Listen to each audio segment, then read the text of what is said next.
खरिया ऐसन उधियाई देलू हो खरिया ऐसन उधियाई दिहलू तुलसी के पतवा ऐसन जदी जानत रहू हो लकड़िया ऐसन जूते जी देलू हो लकड़िया ऐसन आजूते जी सोने के मटुकवा ऐसन भैया रखले रहो लकड़िया ऐसन आजूते जी देला हो लकड़िया ऐसन आजूते जी दे काठ के सवतिया ऐसन भाभी जानत रहलू हो काठ के सवतिया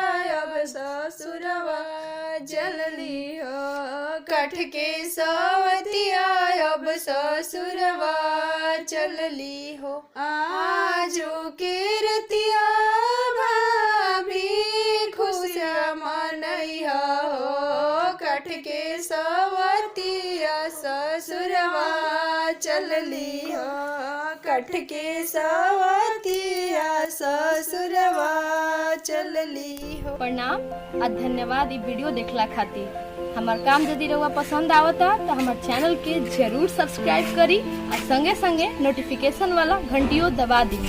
हमार चैनल पर भोजपुरी लोकगीतन के सुनी आ आनंद ली। हम रोज एगो वीडियो के संगे हाजिर बनी।